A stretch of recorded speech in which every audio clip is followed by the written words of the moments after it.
festejos del 10º aniversario de la creación de la Universidad Autónoma de Ciudad Juárez, esta tuvo a bien invitar al maestro José Agustín.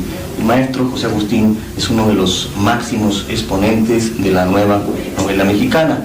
Él es nativo de Acapulco, Guerrero, nació en 1944 en este bello puerto del Pacífico, y sus obras más importantes, más trascendentales, han sido en orden cronológico Las tumbas, la tumba mejor dicho, De perfil, Inventando que sueño, Se está haciendo tarde, El rey se acerca a su templo y Ciudades desiertas. Asimismo, el maestro ha escrito infinidad de cuentos y ha participado como catedrático en la Universidad Nacional Autónoma de México, en la Universidad Autónoma Metropolitana y en diversas universidades de los Estados Unidos de América.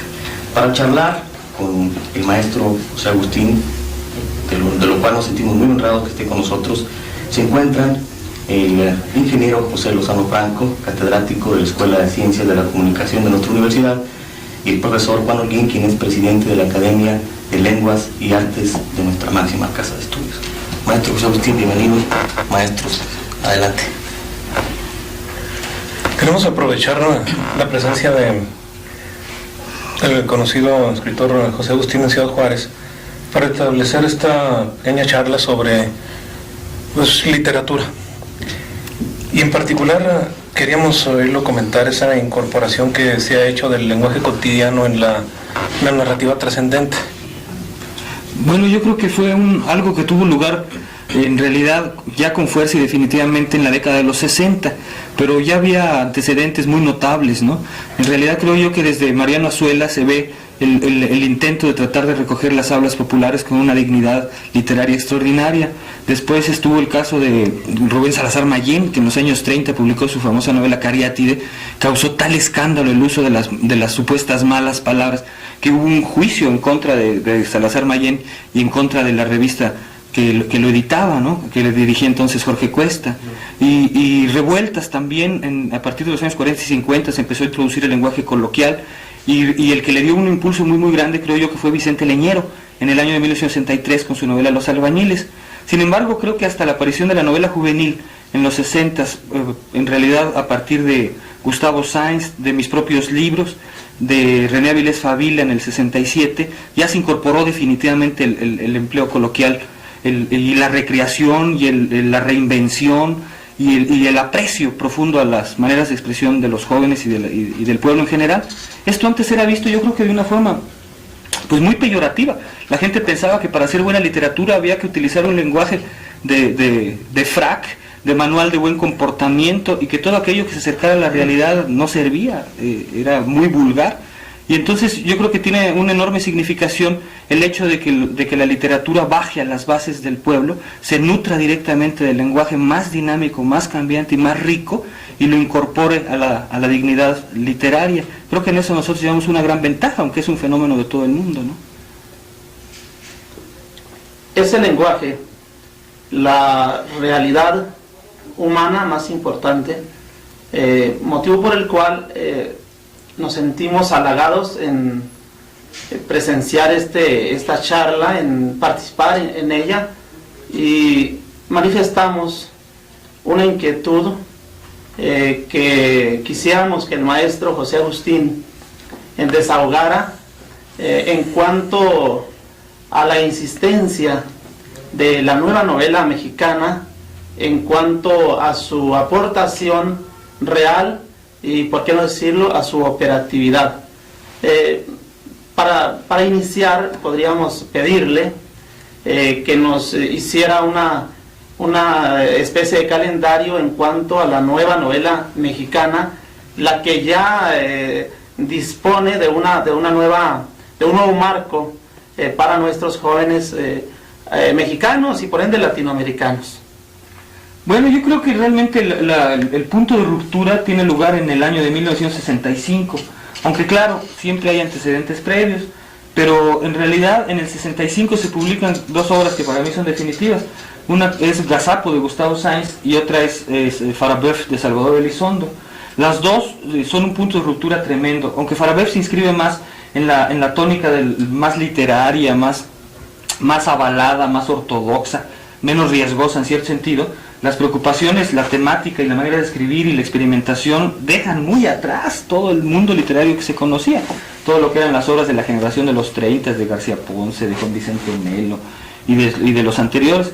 Y por otra parte, Sáenz, con su novela Agazapo, incorpora a los chavos, a los jóvenes a la literatura, y al hacerlo presenta un mundo nuevo, una preocupación estilística diferente, un sentido de las estructuras literarias totalmente distinto, una concepción de la vida que no se conocía prácticamente para nada, un acercamiento diferente al erotismo, a la familia, a la patria, conceptos enteramente distintos. Ya todo lo que era los conceptos de intelectualidad o de patriotismo, de revolución mexicana, se quedan muy atrás.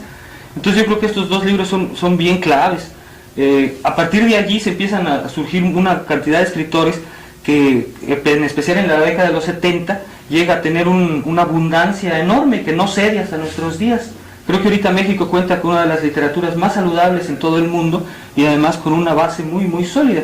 Y quizás el rasgo más característico de todo esto sería el hecho de que hay una enorme pluralidad, hay una enorme diversidad de tendencias y aparte elementos muy firmes de cada autor para poder llevar a cabo su obra literaria. Se ha logrado una conquista que a mí me parece esencial, que es el hecho de que ya no existen patrones supuestamente universales para enmarcar la calidad de las obras, sino que la gente ha estado empezando a entender que cada obra es un universo en sí y cada obra es irrepetible. No se puede ver, digamos, hasta no verte Jesús mío, con los mismos criterios con que se ve Parejas de Jaime del Palacio. Son obras bien distintas. Entonces, para poder apreciar bien la novela del Palacio, de María Luisa Puga, o de la Poniatowska, o de Agustín Ramos, o de Juan Villoro, se tiene que ver las obras en lo particular, en lo concreto, ver su propia legalidad, sus propias características intrínsecas, su congruencia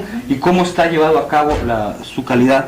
Y de esa manera se ha logrado tener una diversidad temática y estilística inusitada. Hay de todo ahorita en la literatura mexicana, de todos colores y sabores y para todos los gustos, ¿no? Sabemos de su relación tanto de amistad como creativa con uno de los escritores que creemos durante mucho tiempo no se le dio el valor que realmente tuvo en la narrativa mexicana.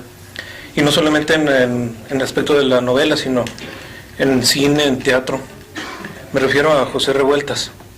Nos gustaría saber un poco más de esa relación suya con el maestro Revueltas. Bueno, Revueltas fue clave en nuestra generación y en lo particular para mí. Creo que en eso comparto rasgos con toda mi generación. Dos personajes importantísimos para nosotros son Juan José Arriola, que fue nuestro maestro directo, estuvimos casi todos en el taller literario de él, y Revueltas, que fue un mentor espiritual, un modelo humano y una fuente de riqueza literaria extraordinaria. A mí me tocó conocer a Revueltas ya firmemente en el año de 1967.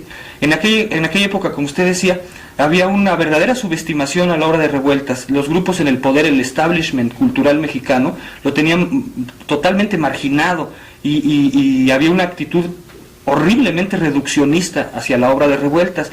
Nosotros crecimos al margen de todas esas influencias, leímos los libros sin prejuicios, sin tener nociones de las órdenes que se daban, los lineamientos que se daban en el medio cultural. Entonces leímos a Revueltas y nos deslumbró, y en especial 5 personas que somos Juan Tobar, René Avilés Favila, Gustavo Sáenz y Gerardo de la Torre y yo, nos dedicamos a escribir mucho sobre la obra de Revueltas. De todos ellos el más afortunado fui yo, porque cuando se decidió hacer, en base un poco a todas nuestras notas, una reedición total de Revueltas, la edición de una obra literaria, me llamaron a mí los editores para que yo me encargara de la selección, de todo el trabajo de edición y para que escribiera un epílogo. Entonces escribí este epílogo y tuve la suerte de trabajar durante varios meses estrechísimamente con Pepe Revueltas. Entonces vimos qué es lo que debía de ir, qué es lo que no debía de ir, revisamos un poco la naturaleza de los textos, la estructuramos y fue un trabajo verdaderamente maravilloso, y desde allí yo estuve ya cerquísima de él, ya personalmente. Después me tocó verlo en la cárcel en Lecumberri en 1971, y después saliendo de la cárcel trabajamos mucho en cine. Primero trabajamos en el guión de La Pando.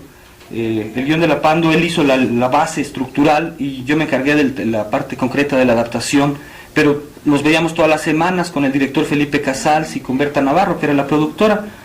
Esa fue una historia muy accidentada, porque la obra es muy densa y tiene tantos niveles de significado y al mismo tiempo es tan valiente y un lenguaje muy injurioso que la censura no la quería pasar por ningún motivo. Entonces tuvimos que hacer una pequeña cooperativa entre nosotros para defendernos del Estado y para poder llevar a cabo la empresa, y finalmente lo logramos en condiciones de absoluta libertad. El guión se filmó exactamente como lo habíamos escrito Pepe y yo.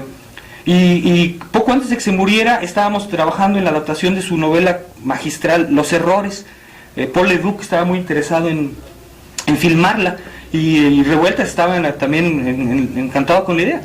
Por desgracia se murió y no pudimos ni terminar el guión, y Leduc después se fue a otras cosas. Pero yo creo que Revueltas en el cine está totalmente inexplorado y es una beta riquísima. En especial Los Errores, yo creo que sería una película sensacional, que es un thriller policíaco, político, filosófico, metafísico de primer orden, y hay acción, ambiente, atmósferas, y podría, en manos de un gran cineasta, y Paul Leduc es realmente un excelente cineasta, podría ser una película increíble, ¿no?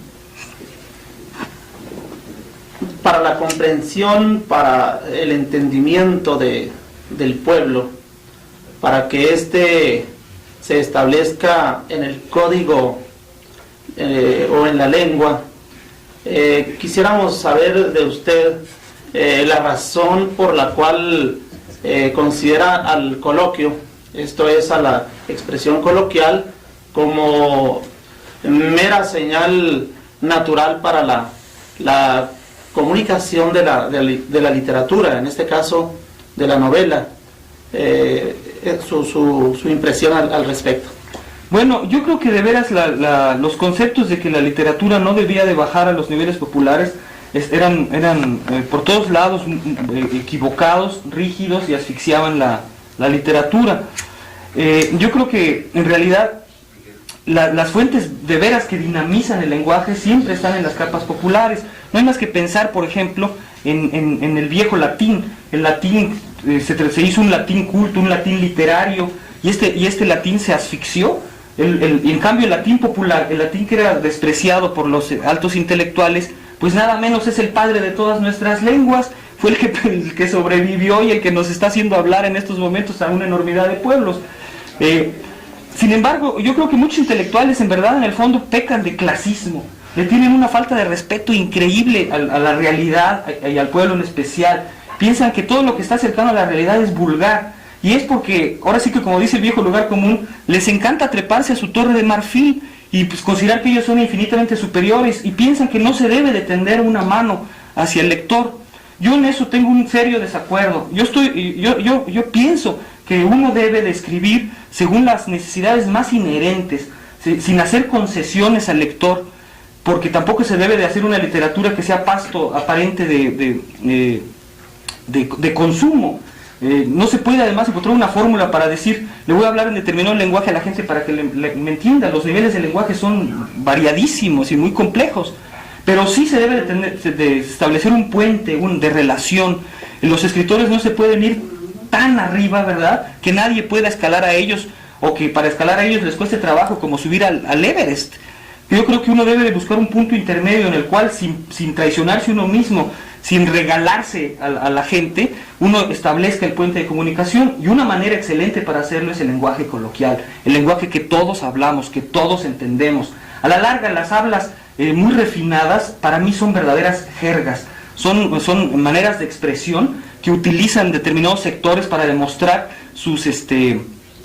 pues que ellos son muy importantes, que ellos están por encima de los demás. Entonces, cuando un médico se quiere hacer pasar como una gente muy importante, nos asesta sus horrores técnicos.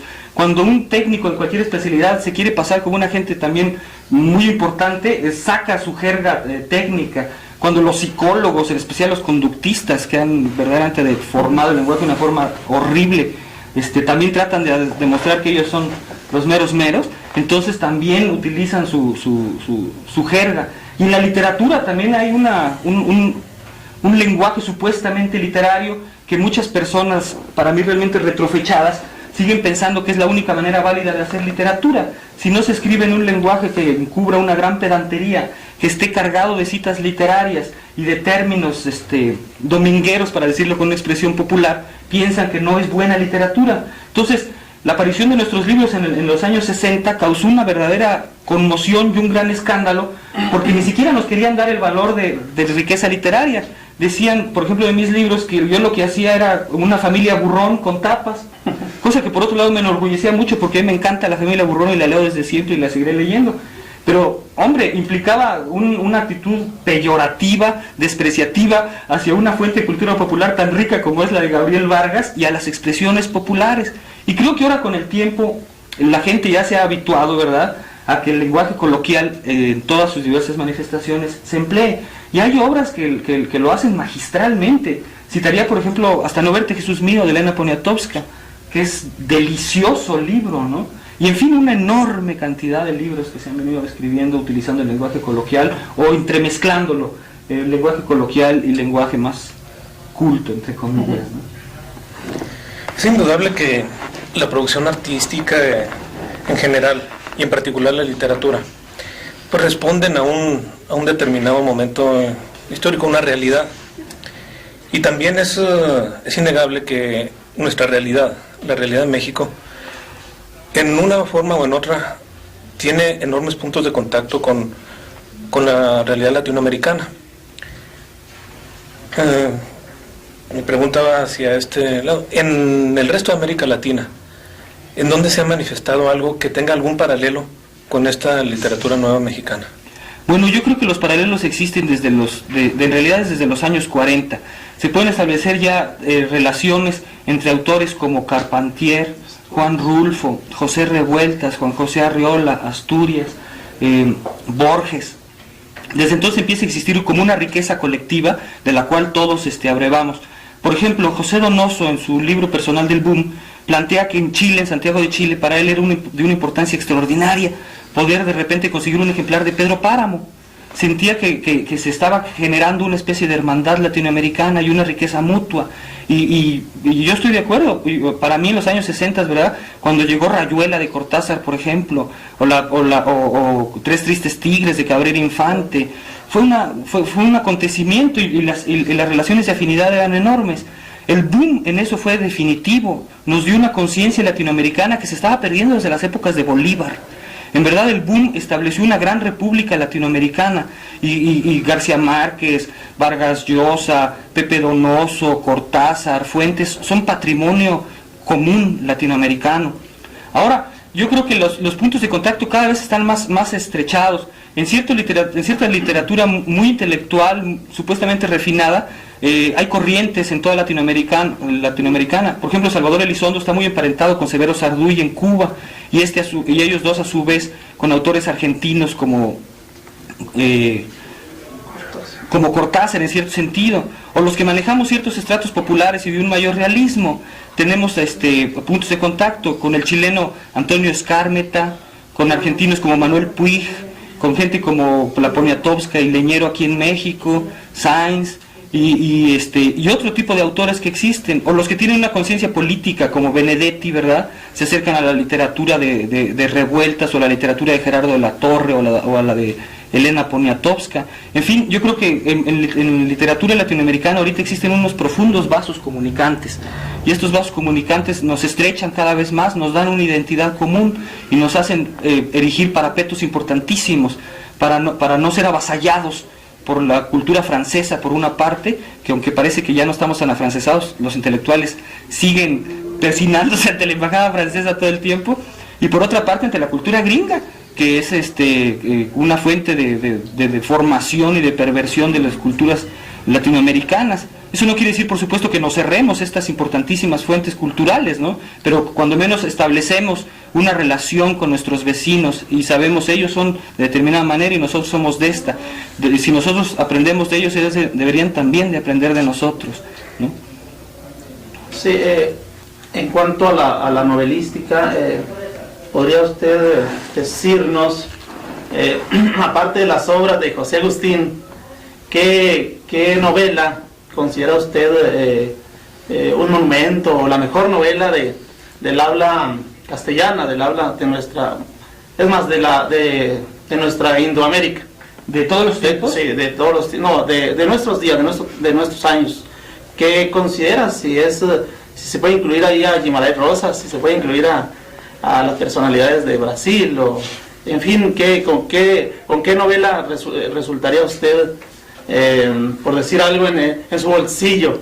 ¿Cuál sería la que le pusieran a escoger todas y nada más le íbamos a dar una? Entonces, ¿cuál de ellas se iba a llevar? ¿Con cuál se iba? Es más, se iba a morir. No, pues es bien difícil. Pero, bueno, la mejor novela para usted. Híjole, está de veras duro, porque quizás me quedaría con 100 años de soledad de García Márquez, pero al mismo tiempo yo creo que es una injusticia la que me está usted sometiendo, porque precisamente hay una cantidad de obras riquísimas. Para mí también tiene un valor inmenso Los Pasos Perdidos de Carpentier, por ejemplo, o El Apando de Revueltas, o Pedro Páramo de Rulfo, o Rayuela de Cortázar, que me sigue pareciendo excepcional, o una obra reciente de Vargas Llosa como es La Guerra del Fin del Mundo, que a mí me pareció excelente, u obras de Manuel Puig, como por ejemplo Boquitas Pintadas, o El Beso de la Mujer Araña. Me parecen sensacionales, libros de veras importantísimos. Entonces, son muchos, o Borges, realmente, simplemente de elegir de Borges, uno piensa en el Aleph o en ficciones, pero luego después se viene encima el libro de Arena, y se empieza a poner muy difícil. U Onetti, todo el universo onetiano, junto a Cadáveres, es de una riqueza muy, muy grande. Mira, sinceramente yo creo que una de las características de esta literatura latinoamericana en este siglo es esa riqueza. Entonces resulta muy difícil tomar una y excluir a las demás.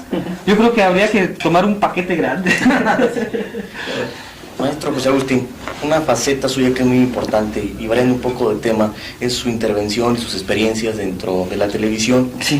¿Cómo considera usted este medio, a este vehículo de comunicación, y sus experiencias en este medio? Bueno, yo creo que la televisión es, por supuesto, la fase más adelantada de la comunicación, la forma tecnológica que todavía no la alcanzamos nosotros. El medio nos está llevando de calle. Creo yo que, por supuesto, la televisión, precisamente por su complejidad y por su difusión tan inmensa, se presta para perversiones enormes, para formas de manipulación verdaderamente extraordinarias. En México padecemos una de las peores. En la corporación Televisa, me parece que es uno de los envenenadores número uno del pueblo en general, ¿no? Es una forma de manipulación. Algunas personas la consideran la verdadera Secretaría de Educación Pública, porque es la que está educando a la gente, ¿no? Es un ejemplo clave, pero no es nada más Televisa, es toda la televisión de Estados Unidos. Es un prodigio de manipulación, de hacer cambiar a la gente y de enajenarla, ¿no?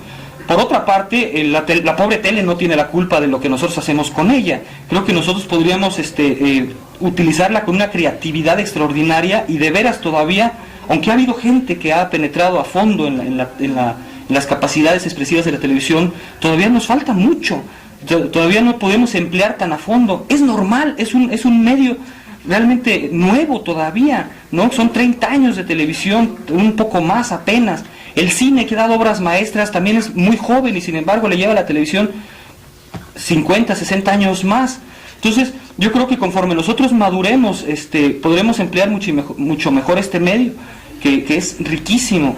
Ahora, a mí trabajar en la televisión para mí siempre ha sido fascinante. Realmente la televisión me ha gustado desde siempre, y desde chiquito. La verdad es que a mí los avances tecnológicos me atraen una barbaridad, y la televisión no fue una excepción. Yo empecé a trabajar en televisión en 1968. En 67, que me llamaron a escribir los guiones de un programa de rock. A mí me encanta el rock. Y hicimos un programa con Alejandro Jorodowski, con Alfonso Arau, que se llamaba 1, 2, 3, 4, 5 a gogo, en el canal 5. Era un programa muy anarquista, absolutamente relajiento, creo yo que bastante insólito en la televisión. Después yo llevé a cabo otro experimento, esta vez lo dirigí yo personalmente, se llamaba Happenings en 68. El programa tuvo que ser eliminado cuando estaba en sus mejores momentos y con un estupendo rating, precisamente porque ocurrió el movimiento estudiantil, y ya se acordarán ustedes que la televisión se dedicó a fustigar al movimiento estudiantil como nada. Nosotros fuimos una isla. En el 68 nosotros apoyamos el movimiento estudiantil, sacamos poemas sobre el movimiento, invitamos gente, hicimos canciones sobre el movimiento estudiantil y lo apoyamos definitivamente, hasta que nos llegó la orden de arriba de Televisa de que le paráramos por completo. Pero no le queríamos parar. Entonces inventamos en el programa que todo el mundo nos pusiéramos a jugar cuartos. Para de esa manera decíamos cuartos y nos poníamos así, que era el signo que todo el mundo entendía entonces, que era el emblema del movimiento estudiantil, y le hacíamos a la cámara así, ¿no? Por todas partes. 2, 3 programas nos la llevamos así hasta que se dieron cuenta, pues si tontos no son. Y nos vino la orden fulminante de que le paráramos por completo. Yo terminé casi a golpes con Víctor Hugo Farrell y prohibieron definitivamente el programa. Entonces, a causa de eso, yo estuve vetado en la televisión comercial durante muchos años. Y no volví hasta que en realidad en la televisión empezaron a haber cambios muy grandes. Me refiero a la televisión comercial, a Televisa. En Televisa evidentemente hay una guerra, una interna, no es muy intensa, pero sí hay una lucha de halcones y palomas. Los halcones son los viejos, los más belicosos, los más reaccionarios, que quieren preservar el mundo de las telenovelas, de los programas chafas, XETU y todo ese tipo de cosas. Y por otra parte hay gente en la televisión que trata de dignificarlo un poco más, de darle un cariz más cultural, ¿no? Entre ellos está, me parece el más brillante de todos, está Ricardo Rocha. Ricardo Rocha es un joven que se nutrió de la literatura mexicana, del ambiente popular, y quería hacer algo totalmente distinto. Su programa para gente grande, del cual yo soy colaborador desde que se fundó, en México es realmente insólito. Es el único programa de la televisión comercial con un verdadero éxito que no está copiado de ninguna parte. Es una idea personal de Ricardo Rocha. Es el empleo del lenguaje televisivo en una excelente manifestación.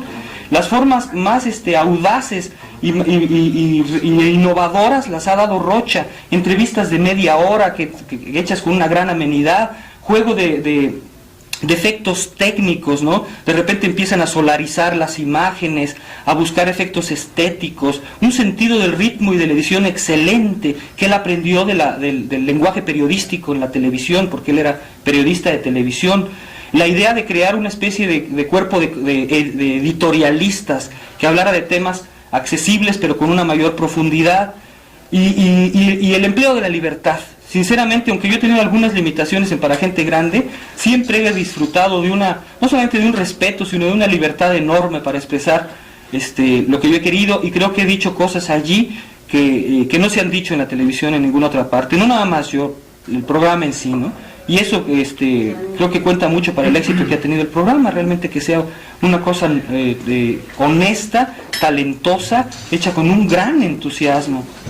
Y ahora yo estoy trabajando en el canal 13 también, estoy en los 2 canales, en Televisa y en el 13. En el 13 estoy haciendo un programa de televisión que se llama Letras Vivas. Es un programa que pasa los miércoles y que dedicamos enteramente a la literatura. Y bueno, yo hasta ahorita, pues, ¿qué le puedo decir? Estoy muy encantado con los resultados, me gusta mucho el programa. Estamos empezando, creo que lo podemos hacer mucho mejor, creo que todavía estamos dando un 60%, un 70% lo mucho de nuestras capacidades, pero creo que estamos haciendo algo nuevo, bien hecho, con muchas ganas, con un excelente nivel y con entusiasmo. Espero que lo mejoremos muchísimo todavía, ¿no? Gracias. Maestro, que quisiéramos que se diera un mensaje a nuestros jóvenes escritores, a la comunidad universitaria, en fin, a todos los jóvenes que sienten en la pluma pues un sentir quijotesco, un sentir de lucha, y que pues escriben a diario, y qué pueden hacer ellos para poder transferir esa creatividad. Bueno, yo creo que yo me encuentro todavía en una etapa en que los consejos me caen a mí muy bien.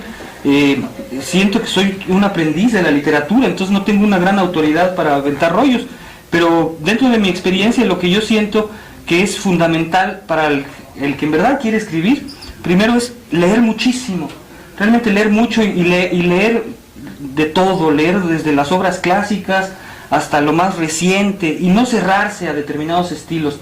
Yo creo que hace mucho daño tener demasiadas expectativas de determinado libro. Me parece que debería entrarle uno a los libros sin esperar nada y sin ningún prejuicio, especialmente para que entonces los libros se revelen tal como son y no nosotros manipulemos a los libros, porque tendemos mucho a leer subjetivamente. Pensamos que los libros buenos son aquellos que se identifican con nosotros. Esta es una cierta forma de masturbación mental, de egolatría. Un escritor es bueno porque dice lo que yo quiero que diga, ¿no? O porque se parece a lo que yo estoy pensando.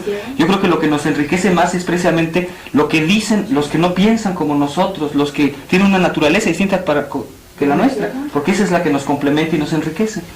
Y en cuanto al ejercicio ya de la escritura en sí, yo creo que es muy importante no parar de escribir continuamente y también quitarse las pretensiones, no tener expectativas demasiado altas. Mucha gente tiene ganas de expresarse, pero en el fondo se sobrevalora, entonces cree que puede salir con una obra maestra luego, escribe, no le sale, se desilusiona y ya no vuelve a escribir más. Yo creo que las obras maestras, en primer lugar, no salen buscándolas, siempre se dan sin que la gente las busca cuando corresponde. Y en segundo lugar, la maduración en la literatura se lleva mucho tiempo. Se necesita una perseverancia muy grande. Entonces uno debe de escribir, creo yo, por el gusto de escribir, por el placer inaudito de escribir, y no por lo que vayan a decir los demás, ni buscando fines utilitarios con respecto a lo que uno escribe. Yo creo que leyendo mucho y escribiendo bajo esas bases se puede hacer algo importante. Pues maestro José Agustín, de veras muchas gracias, nos sentimos muy honrados en que haya estado usted con nosotros en estos estudios de la Dirección de Difusión de la Universidad Autónoma de Ciudad Juárez. Agradecemos profundamente su atención, su presencia, al igual que el maestro Juan Holguín y el ingeniero Lozano. Y a ustedes, amigos, por su asistencia, por su atención, mil gracias.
Thank you.